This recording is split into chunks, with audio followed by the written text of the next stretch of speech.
Petrol diesel వంట gas ధరల పెంపుపై కడపలో వామపక్ష పార్టీలు నిరసన గళం వినిపించాయి. పెంచిన ఇంధన ధరలను వెంటనే తగ్గించే వరకు పోరాటం కొనసాగిస్తామని స్పష్టం చేశాయి. కడప కలెక్టరేట్ ఎదుట నిర్వహించిన ఆందోళన కార్యక్రమంలో సిపిఐ జిల్లా కార్యదర్శి గాలిచంద్ర కేంద్ర ప్రభుత్వ విధానాలపై తీవ్ర విమర్శలు చేశారు. దేశాభివృద్ధి పేరుతో ప్రజలపై అదనపు భారాలు మోపుతున్నారని, కార్పొరేట్ సంస్థలకు లాభాలు చేకూరుస్తున్నారని ఆరోపించారు. అంతర్జాతీయ పరిస్థితులు, ముడి చమురు దిగుమతుల అంశాలపై కూడా కేంద్ర ప్రభుత్వ వైఖరిని తప్పుపట్టారు. ఈ సందర్భంగా వామపక్ష నేతలు ఈ ఇంధన ధరల తగ్గింపును డిమాండ్ చేస్తూ నినాదాలు చేశారు. ఆందోళనలో భాగంగా ఈరోజు కడప కలెక్టరేట్ ఎదుట వామపక్షాల ఆందోళన జరుగుతూ ఉంది.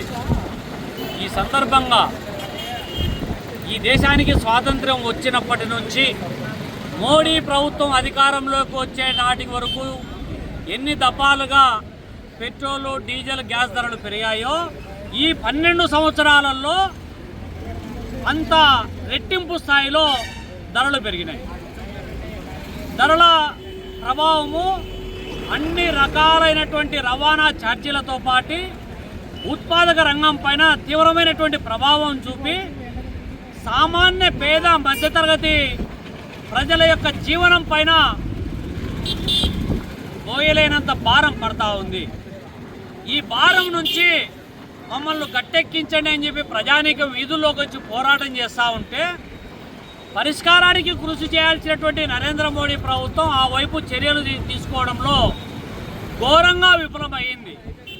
బయటికి ఏం చెప్తున్నారంటే ప్రపంచ దేశాలలో దూసుకుపోతున్నటువంటి 4వ దేశంగా భారతదేశం ఉందని చెప్పి గొప్పలు మీరే చెప్తున్నారు. పైగా నరేంద్ర మోడీ అంటే రష్యా ఉక్రెయిన్ మధ్య యుద్ధం ఆపిన మొగోడు అంటున్నారు. ఇరాను ఇజ్రాయెల్ మధ్య శాంతి ఒప్పందాలకు కారణం నేనేం చెప్తున్నాడు.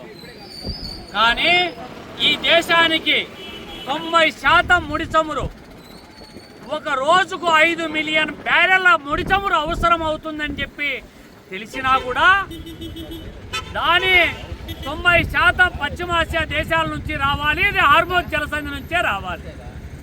ఇరాను యుద్ధ ప్రభావము హార్మోజ్ జలసంధి మూసివేతకు కారణమవుతున్నటువంటి నేపథ్యంలో రష్యా నుంచి రావాల్సినటువంటి ముడి చమురు ఏదైతే ఉందో దాని భారంతో కూడుకున్నటువంటిది, అధిక ధరతో కూడుకున్నటువంటిది, ఇతర దేశాల నుంచి ఎక్కడి నుంచి తెప్పించుకున్నా కూడా అది అదనపు భారం అని తెలిసినా కూడా ముందస్తు జాగ్రత్తలు తీసుకొని అధిక నిల్వలు ఏర్పాటు చేసుకోవడంలో మోడీ ప్రభుత్వం ఘోరంగా విఫలమైనాడు.